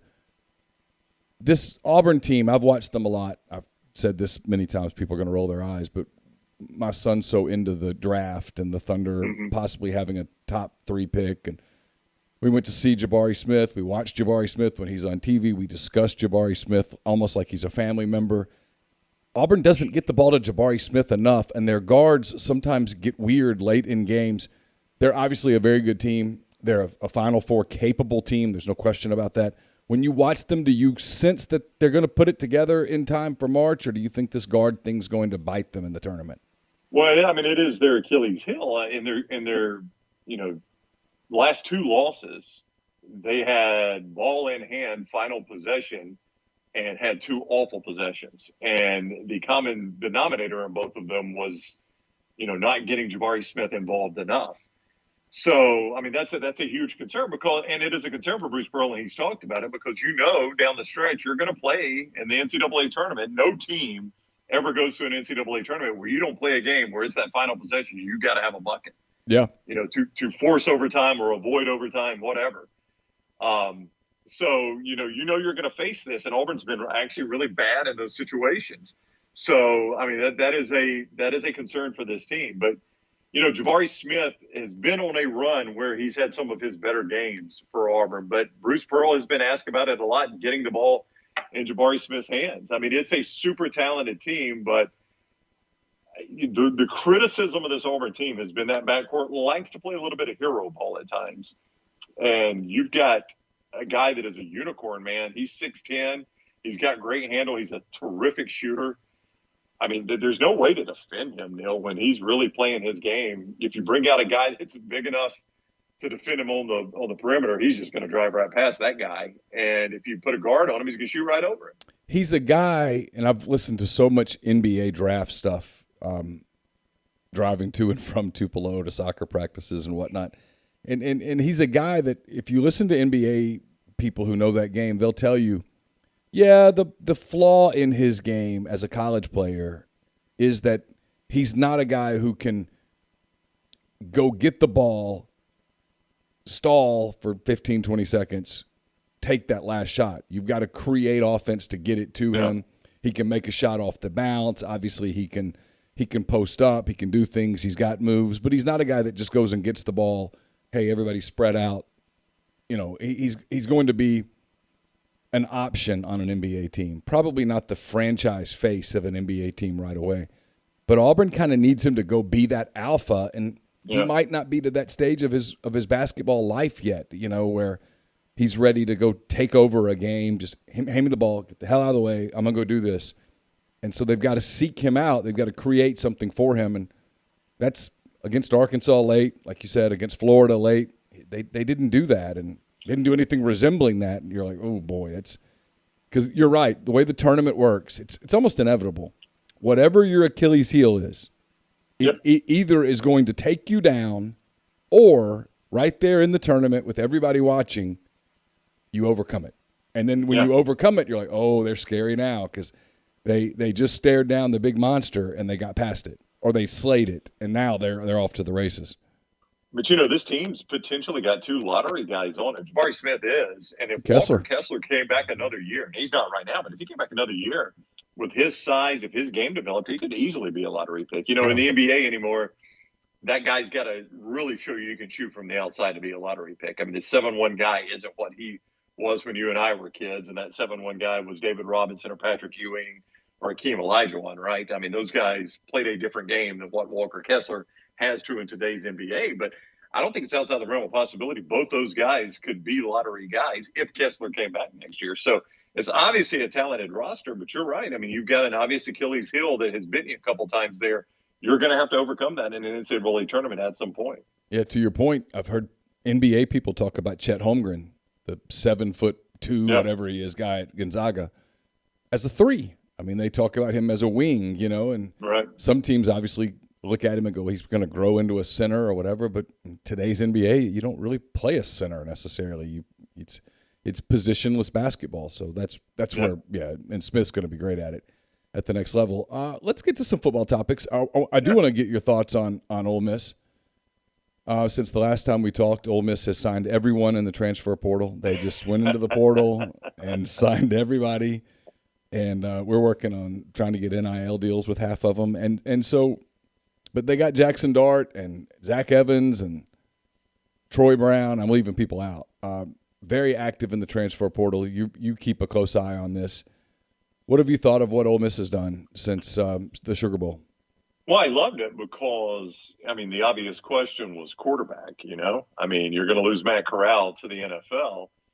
And, I think most people in this state, and the backup's name escapes me, Neal. I am so sorry. Luke Altmaier. Yeah, Luke Altmaier. Mm-hmm. So when Altmaier came in after Corral's injury against Auburn, they were very, very limited offensively, and then obviously in the Sugar Bowl when he came in. So I think everybody had realized, hey, Altmaier doesn't appear to be the future plan. So, Lane Kiffin develops quarterbacks better than anyone. It doesn't look like this Altmaier is going to be a guy he can develop. So I think everybody was waiting to see what's he going to do at quarterback. Now, I do the show with a huge USC fan, Lance Taylor, one of my co-hosts, and the day Jackson Dart came in, he's like, this guy's different, man. This Jackson Dart guy is something else. Now, he had said the same thing about Keaton Slovis when Slovis replaced JT Daniels. He told us, he's like, man, when Daniels gets healthy, I don't know if he's going to get his job back. Keaton Slovis is too good.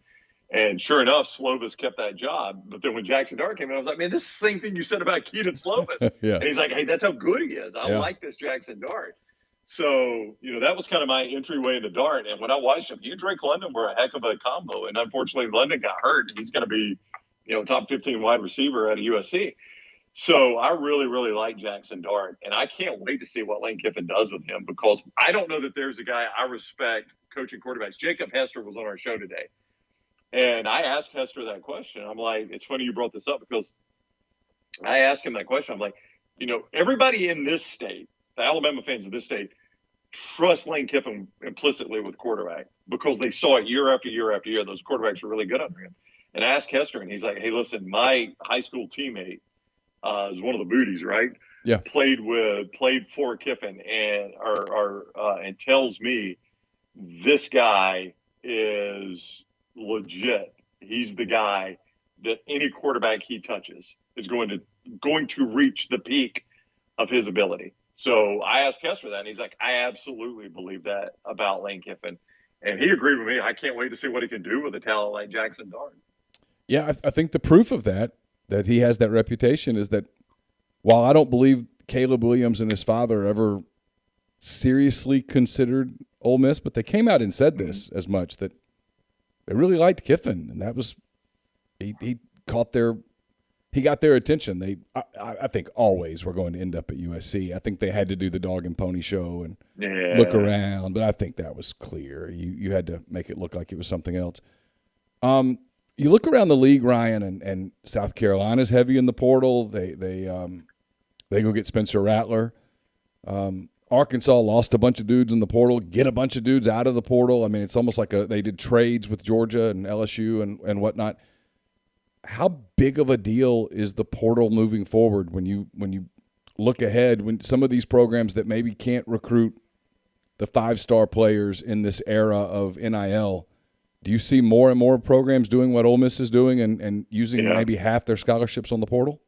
Yeah, I do. And I tell you, the most interesting part of it to me, too, is don't forget, maybe Alabama's third best player last year not only was a portal guy, he was a portal guy after spring football. Jamison Williams came to Alabama after spring. So, and he ended up being, look, I mean, Bryce Young won the Heisman. Will Anderson is an incredible player. Jamison Williams might have been the third best player. And that's a guy that they got out of the portal after spring. So it's interesting. You've got these two signing days, and it's almost like you've got these two portal windows. You're going to get it after the regular season around the, traditional signing period, in February. And then you're going to get that secondary one where there are going to be some big names occasionally that will move in the spring. So, I mean, I am fascinated to watch it, but I do think it creates an issue with these coaches. How do you deal with scholarships? Because, there had been speculation, at least, Neal, that Kayshon Boutte might be one of those guys that leaves LSU after spring ball. Any coach in America would take Kayshon Boutte, right? I mean, that's one of the best receivers in football. Right away. But what do you do about your scholarships? Am I going to hold one out and not sign a guy or not take another portal guy in hopes he comes? Or is there going to be some guy that has that mysteriously career-ending injury and I end up freeing up his scholarship, right? I mean, that to me is the tricky part of it, because we have seen there can still be some movement in that, whatever you would call it, that secondary portal window. To your point, Ole Miss is going to add 6 or 7 more guys in the second window. I mean, they're nowhere close to done. They just took a commitment the other day from Kari Coleman, the defensive lineman / linebacker from TCU, and they might add one of his TCU teammates. They're probably going to add Deion Smith, the wide receiver from LSU, who's originally from Jackson. I mean, they're going to sign 7 more guys potentially. Well, I mean, but Neal, Alabama, Nick Saban recruits as good as anyone, right? Yeah, sure. Their best receiver next year is probably going to be Jermaine Burton, the Florida transfer. Their starting running back could be Jamar Gibbs, the Georgia Tech transfer. I mean, as good as Nick Saban recruits, because a lot of people were like, well, this is good for the schools that miss on recruiting. Hey, Alabama doesn't miss a whole lot on recruiting. I mean, Nick Saban's pretty good at it.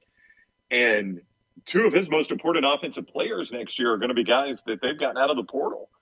So, I mean, it's not just for the schools that don't recruit. I mean, Alabama's at the top of the game in recruiting, and they're still finding prominent players out of that portal. It's so funny how fast the narrative has shifted on recruiting to where now people are talking about, hey, if you're one of these programs that you're taking 25 high school guys, you're gambling. And it's like, well, just 2 years ago, that's what everybody did. I mean, you can get 25 high-profile high school guys. You bring them in. Some of them are ready. Some of them have to be developed.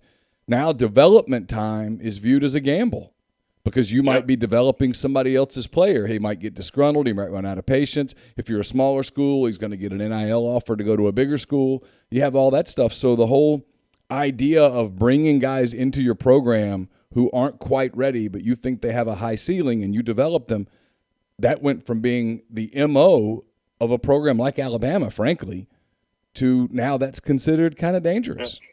I mean, think about, like, if you're Jeff Collins at Georgia Tech, you got to fight to keep your job. And next year's your year. I mean, he's been 3-9, 3-9, 3-9. He's got to win next year to keep his job.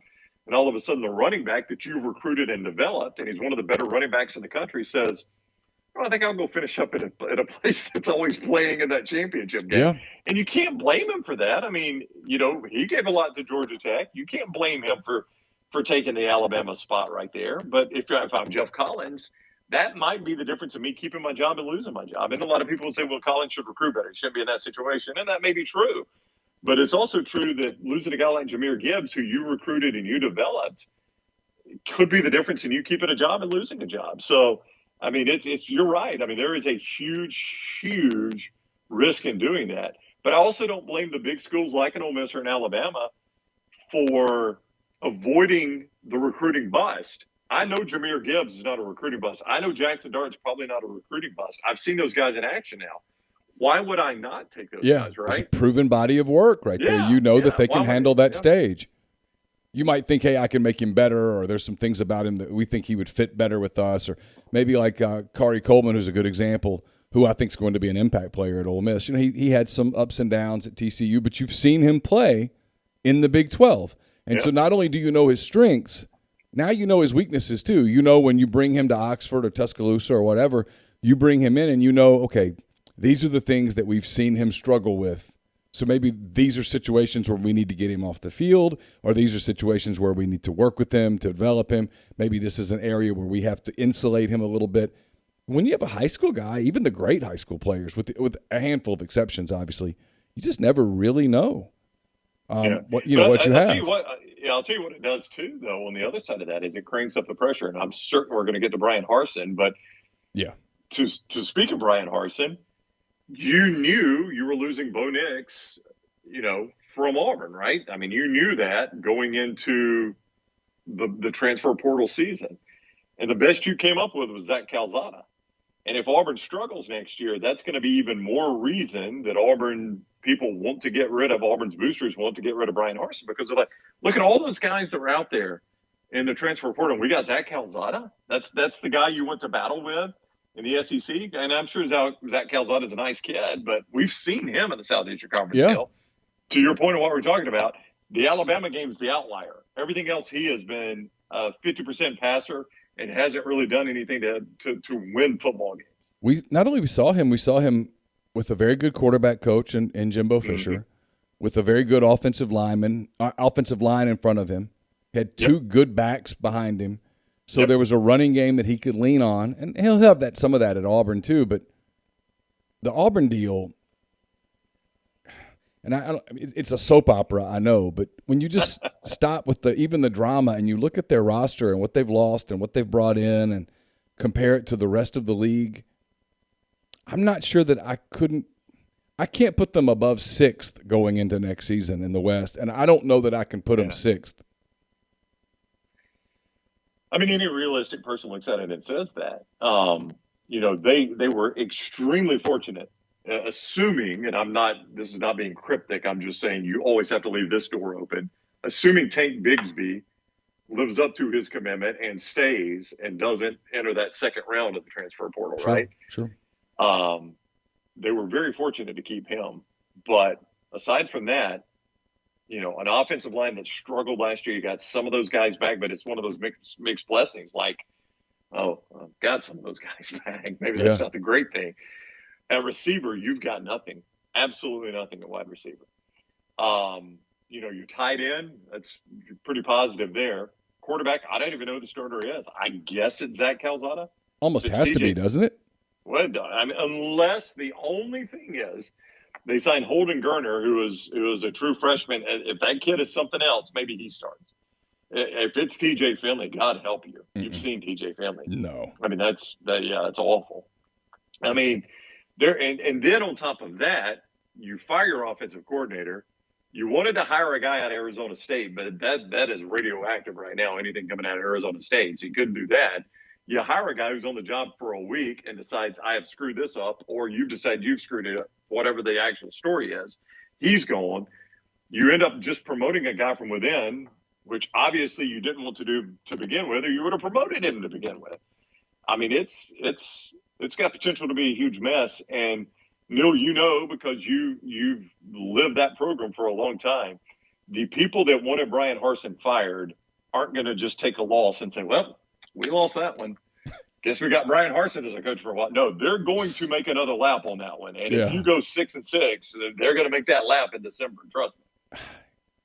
Okay, you might have just answered my next question. Can he even make it to the Iron Bowl? I don't know. That schedule's brutal, man. It is, but look at the front end of it. That's the one thing that will keep him afloat is the front end of it is 5 home games, and none of them are particular backbreakers. I don't know how good Penn State's going to be. I don't have that schedule in front of me, but I think before they hit the road, LSU's the last one they play. And I don't know what Brian Kelly's going to have year one at LSU. They're probably going to be a better team than Auburn, but you get it at home. But once you get past that LSU game, I mean, that is a brutal game that is full of tough road venues. I just don't know how you survive that. Because they have to go to Ole Miss. They have to go to Mississippi State. They got to go to Alabama. Yep. I mean, and some of the teams that they get at home, like I think LSU. Georgia. Yeah. I mean. They go to Georgia. Yeah. Yep. I think LSU's better than them. I think Arkansas's better than them.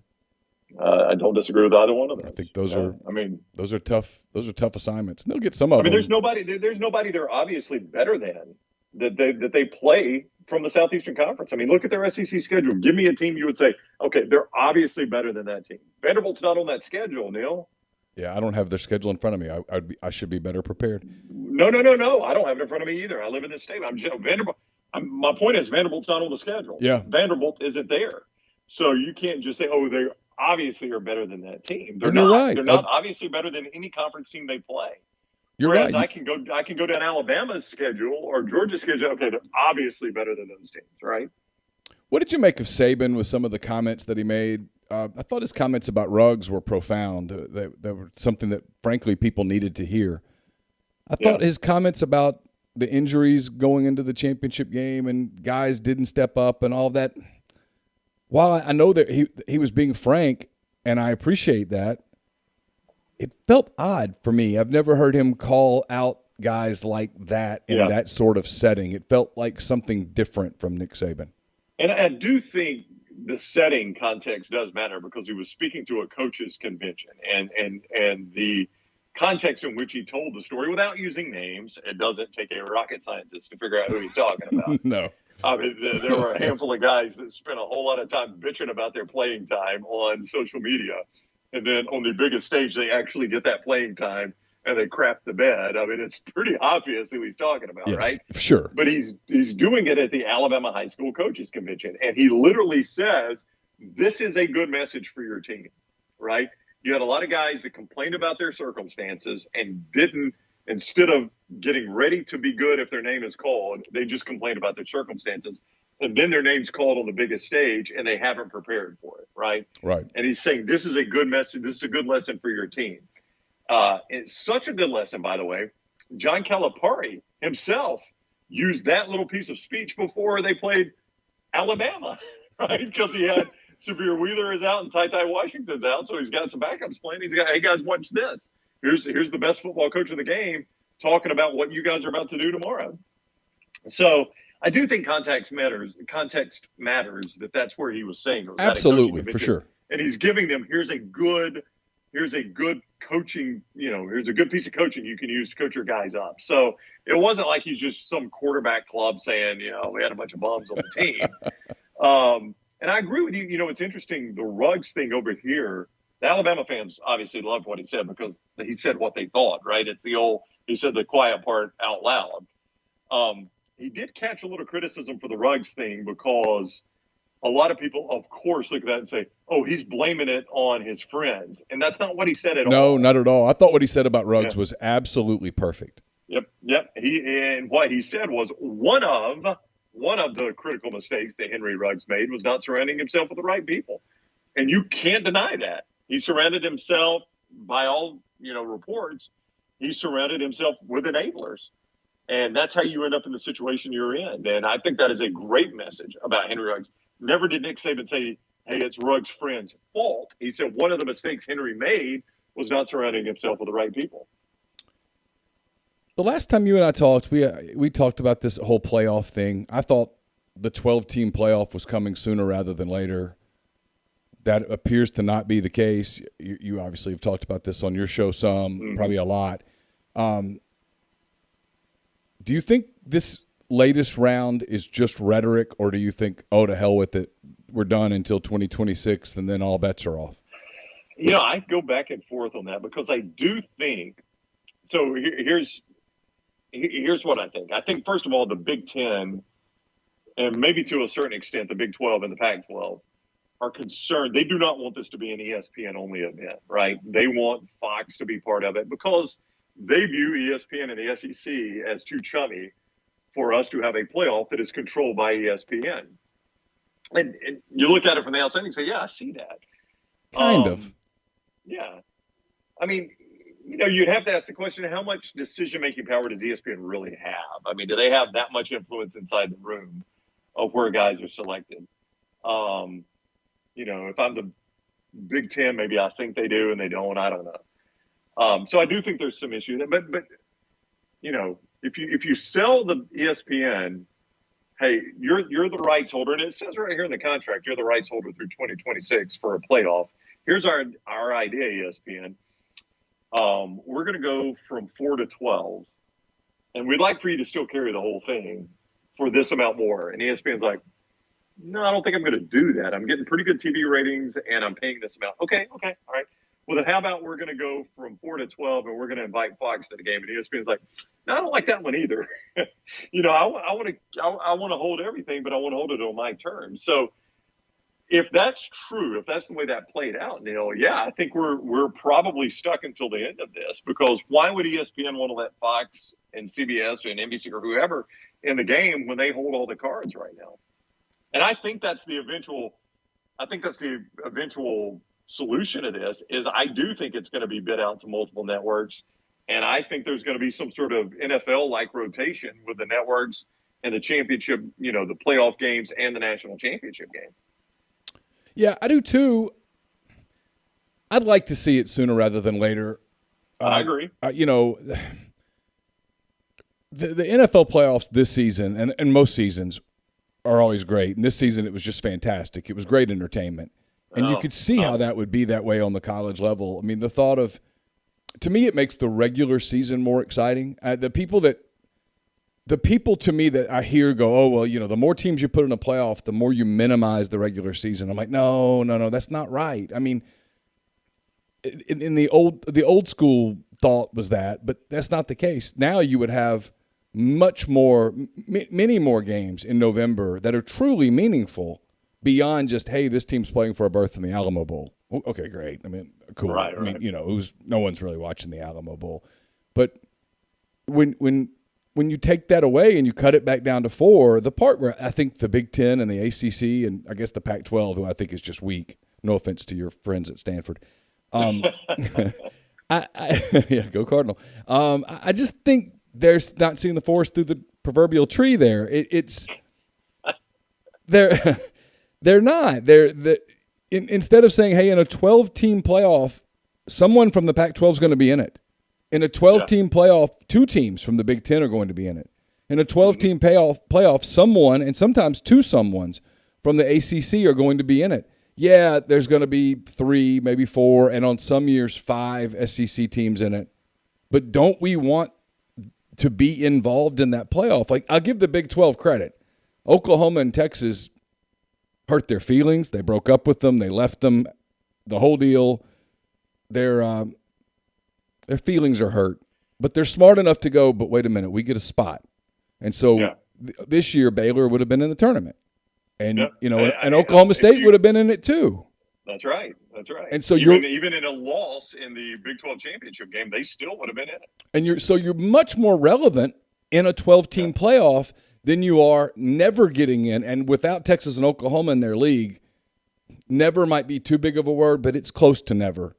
You're very rarely going to get into a 4-team tournament. It seems to me you would want the relevance that comes with making the playoffs.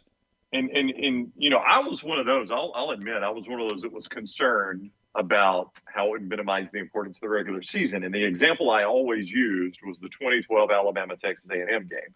So Alabama goes to LSU in 2012, pulls a win out of you-know-where. Mm-hmm. The very next week, Johnny Manziel and Texas A&M come to Tuscaloosa, and they beat Alabama, who was number 1 in the country at the time. And every Alabama fan walked out of that stadium knowing we may have just lost the national championship. That was a 2-team championship at that time. Well, it ends up Alabama gets the losses they need, or gets the loss they need to get back in it, and they beat Notre Dame and win the national championship. And I was like, man, I don't want to lose that in college football. That's what sets it apart from the NFL. But you've got to broaden your scope. And I'll use Ole Miss as an example. I love the Egg Bowl. And the Egg Bowl this year had no national relevance. Right. If we had a 12-team playoff, it had a ton of national relevance. Everyone would watch it. That's right, because if Ole Miss screws it up, they're out of the playoff and somebody else is back in. Now, Mississippi State wasn't in the same boat. It wasn't like winner gets in, loser goes home, but it absolutely would have been for Ole Miss. Ole Miss was right on the cut line. Yeah. And if they lose that game, they're out of the playoffs and some other team is in. All of a sudden, the Egg Bowl just goes from, that fun game that I get to watch Thanksgiving night and no telling what happens. There could be a guy pretend like he's a dog pissing on a hydrant. There could be a fight. Sure. There could be a million things, right? But all of a sudden, there's a playoff feel to it. Yeah. And I'm not going to get that every year in the Egg Bowl, but there's going to be games every year I'm going to get that in that I don't normally get it in. But it's a great example because you'd have games like that all over the country that otherwise you weren't watching. You know, there was a lot of talk this season after the game that 52-51 Ole Miss win over Arkansas. Like, whoa, that was a big game. That felt like a big game. And as the season went on, if there were a playoff scenario, you would have looked back at that game and to my point about making the regular season more meaningful, you would have looked back and said, whoa, if that one play is different. Yeah. If KJ Jefferson somehow finds a way to get Arkansas into the end zone on that 2-point play and Arkansas wins 53-52 instead of losing 52-51, well, Arkansas would have ended up 9-3. Ole Miss would have ended up 9-3. Arkansas would have had a win in Oxford, and it would be Arkansas that would be on the cusp of a 12. So you'd look back and go, boy, see, the games are big. That was a big game. And to me, that's what makes it viable. And then you have the idea, to your point, Ole Miss goes 10-2. You predicted 10-2. They went 10-2. 10-2 for Ole Miss would have been a top 8 seed. They wouldn't have gotten a bye, but they would have been 7-8. They would have had a home playoff game in Oxford. Mm-hmm. And people talk about the attention that Ole Miss got with the LSU game with Eli Manning, and then more with the Texas A&M game here this year when game day and Lane Kiffin was the guest. And yeah, you get all that attention. That attention is minimal compared to the attention you would get hosting a playoff game against, I think it would have been Oklahoma State, coming to town for that game where everyone in the country is locked in going, yeah, just give me these games. And I think that grows the sport because people get to see the campuses. Because for all the talk about the bowls and stuff, and the bowls are great, and ESPN loves the bowls, and it fills up December and early January, what makes college football cool is the campuses. And you put games, those 4 games, 5 versus 12 and 6 versus 11, on and on. You put those games on campuses on one weekend, 4 games, where the whole country's watching. I think it grows the sport even more, and it lets those programs get a level of exposure that money can't buy. Yep, and you know, there's the bowls have this outweighted, especially among an older generation, this outweighted influence, right? Sure. And I'll say this, you know, Nick Saban, who actually, you know, Nick Saban dodges any question about, you know, the expanded playoff. I don't think he personally cares because I think he knows he's in, no matter what number it is, he's in it. They got a good chance of winning it. Sure. But he has been one that has always championed a 9-game SEC conference schedule. And, you know, that in theory makes it more difficult, but he's always wanted that. And he's been a lot of times the lone voice in it. That said, he's also always been a guy that wants to protect the bowl games. And I think that's an older generation. Nick Saban's 70 now. And I think that's people that grew up on the bowl games. And I do think a 12-team playoff, because to your point, let's say Ole Miss and Oklahoma State play, and let's say that game's in late December, right? Yeah. Or mid-December. Yeah. You know, the loser, they don't go to a bowl game, right? That's the end for them. In all likelihood, I don't care if you turn around and go, hey, the loser can go play in the Alamo Bowl or whatever. If the kids want to go play, go play, whatever. Yeah, I don't either, because I don't think it makes the Alamo Bowl any more or less meaningful than it already is. If you're watching the Camellia Bowl, you're watching the Camellia Bowl. That's right. And hey, listen, those bowls get great ratings. That's of the reason course. they still exist. Yeah, I mean, if you're watching the Sun Bowl on New Year's Eve, you're watching the Sun Bowl on New Year's Eve. You don't really care who's playing. Yeah. So, you know, I mean, I think that's a question that has to be asked by a lot of the older generation. It's what happens to these bowl games now, you know, because if you take 12 teams out, it's a trickle-down effect to the bowl games, right? So, you know, I don't know what happens. I don't know. I personally don't care because I think the playoff is better for college football than the bowl games are. So I do think those are some of the things, and the Rose Bowl is always an issue in this because it also has an outweighed influence because of the Pac-12 and primarily the Big Ten's love for it. So I do think you've got to answer those types of questions before we can move on. But to me, those are minor stumbling blocks when you look at the amount of TV money this would bring in that these conferences would split up among themselves. All of this, the SEC just split up money, and I appreciate your time. We're getting to the end, I promise. Sure. The SEC just split up its money. It's going to grow more money when Texas and Oklahoma come. ESPN, as you mentioned, has gotten chummy with the league, and they're like, hey, as long as we approve, we'll build a bigger pie. When this money disparity gets as big as it's about to get, do you sense living there in Birmingham, probably connected to some SEC stuff, SEC talk, do you get a sense that, yeah, this Texas and Oklahoma is not the last teams to join the league? I continue to hear these rumblings that I don't know if calls are made, but overtures are made like, hey, kind of wondering if we'd qualify. And I hear that a lot. Well, I think it goes hand in hand with what I've always believed. And there are some, like, I'll give you an example of a voice that disagrees with what I'm about to say is Andy Staples. And I respect Andy. I really like Andy. And he's extremely good at what he does and very well connected. And he said, this will not happen. I've always believed this is the road we're headed down, is that there is going to be a group that pulls away. And it's going to be your power conferences plus Notre Dame, maybe plus a BYU or somebody like that. You know, they're going to pull away and do their own thing. And we're going to have two divisions. It's not to say they won't still play one another, but they won't play one another for their championship.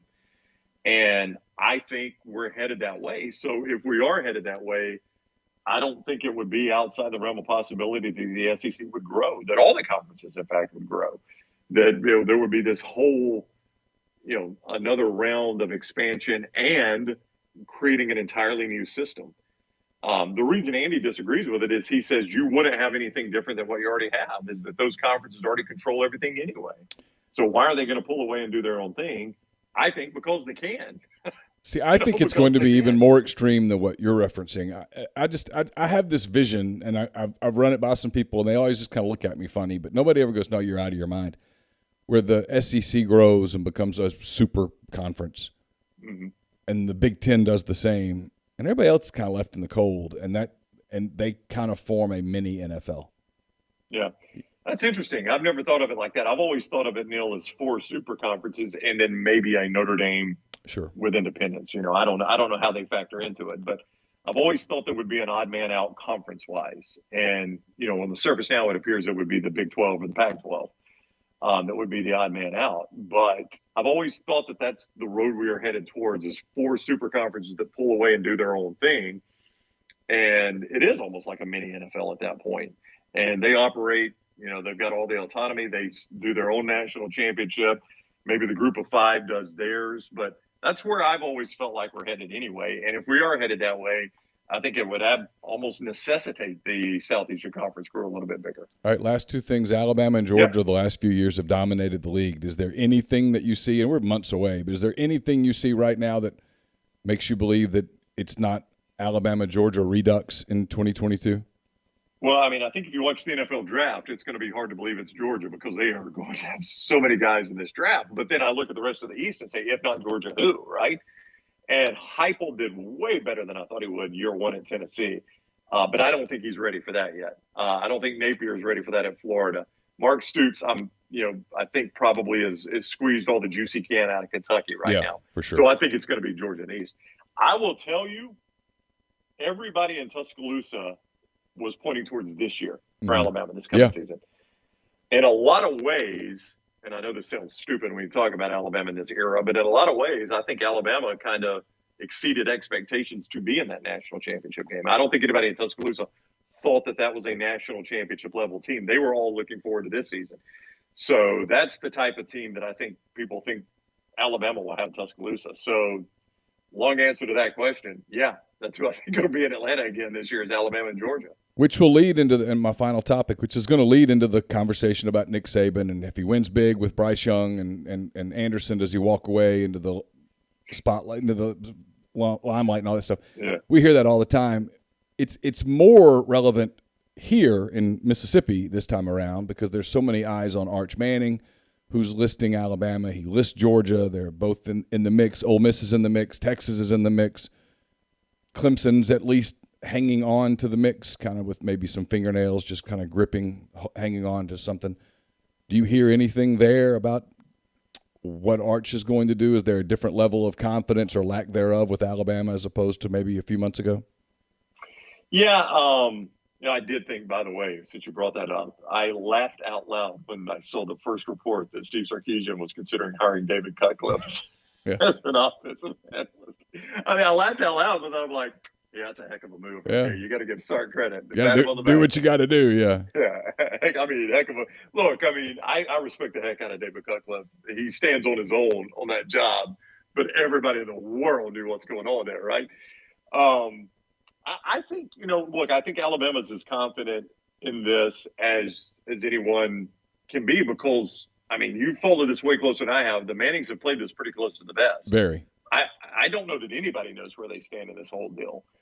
But I do think Alabama probably feels like they stand about as well as anyone because I think the Manning family respects Nick Saban.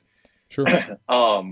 I think they know that even if maybe they're not the biggest, and I'm not saying that they're not Bill O'Brien fans, but I think they look at it and say it really has not mattered who's been the offensive coordinator there. Those offenses have been prolific since Kiffin, since Alabama said, hey, you know what, here's where the game's headed, or since Nick Saban said, here's where the game's headed.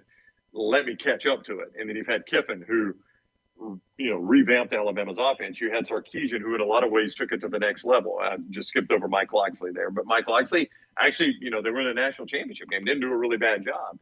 Brian Dable had to coach with Jalen Hurts. Nick Saban was very hesitant to go, to Tua Tagovailoa. Had he done that earlier, it's probably a different story with Brian Dable, who's now an NFL head coach. Mike Loxley, head coach at Maryland. I mean, you just look at him, he's like, whoever's had the job has been successful. So even if I'm not the biggest Bill O'Brien fan, everybody's successful in that position, or he'll hire somebody that is. So I think Alabama just feels like track record gives them, a pretty good spot for Arch Manning. Do they know any better than anybody else knows if they're going to get him? I sincerely doubt it, because of the way the Mannings have played this. And I kind of applaud, I don't know, you may disagree. I don't feel like the Mannings have played this like we're going to be the center of attention, so we're going to keep this kind of thing quiet. Quite the opposite. I think it's the opposite. Like a lot of dads look at this and would have played it like, I just want my son to try to be as normal as a kid with that last name could be. And I personally feel like that's the way they've played this. Yeah, you go look at a bunch of schools and you narrow it down and you try to get comfortable and you're sending – look, I know he's a football player and I know he has a name and it's a different thing, but you're still sending your kid off to college. Yep. They're going to have the moment where you drop your kid off and you leave, and that even for a Manning, that's a powerful thing. I mean, it's it's emotional, and I know he's a football player. I get it, and I know if it's Ole Miss that they have a house up here and they're going to see him regularly and all of that stuff. But you're still sending your kid off to college, and you want your kid to be happy. You want your kid to go walk into the door the first day going, "This is the place for me." That's right, and because of the name, that it's never going to be normal for him.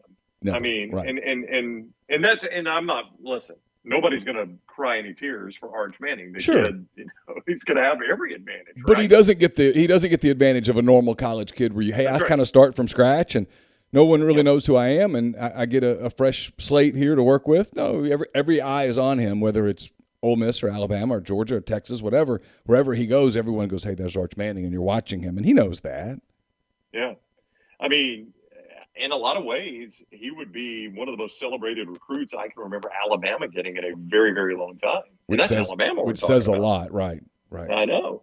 I mean, the fans around here, look, you know how Alabama fans work. If they don't get him, whoever the guy they get, they'll say, we didn't get Arch Manning, but we got whoever. Sure. Well, at this point, they've earned the right to say that because they. Sure. Yeah, if they do get him, though, I'm telling you, man, it'll be a big deal here. And like you said, that says a lot because this is a program that has recruited in the top 1, 2, or 3 for more than a decade now. So to get a guy where you would say, hey, that's a big deal, that just doesn't really happen here much anymore. You mentioned Tua. Has your wife gotten over the Dolphins hire? Has she stopped making fun of the Dolphins' new coach? Or is there some hope now? Or where do you stand on McDaniel? She only has hope if I have hope, right? But she doesn't know anything. She just thinks it's hilarious. She's like, now two things. Number one, her first reaction when I showed her this guy, she was like, "Is this real?" This is like a Saturday Night Live skit. Yeah. The best quote though was, again, my co-host Lance Taylor said Mike McDaniel, when he was behind the podium, he was doing while we were doing our live show, he was doing his first press conference, and like Lance said, he looks like the guy that should be introducing the new head coach, which is so true. That is spot on. I'm excited about him. I mean, it's a different deal, man. I mean, this guy, he approaches it differently. But the truth is, the Dolphins have hired the football guy, the old school hard-nosed football guy, time and time and time again. And whether it has been Adam Gase or Joe Philbin or Brian Flores or Dave Lundstedt, or I could keep the list going, none of them have worked. Tony Sperano, none of them have worked. So try something new. Sure. Yeah, the definition of insanity is doing the same thing over and over again and expecting a different result. So try something new. Yeah. Hey, I kept you for a long time. I really appreciate it. Great catching up with you. I know our people appreciate it too, and hope you have a great weekend. Look forward to talking to you again soon. Always fun, Neal. Thanks for the time. Enjoyed it.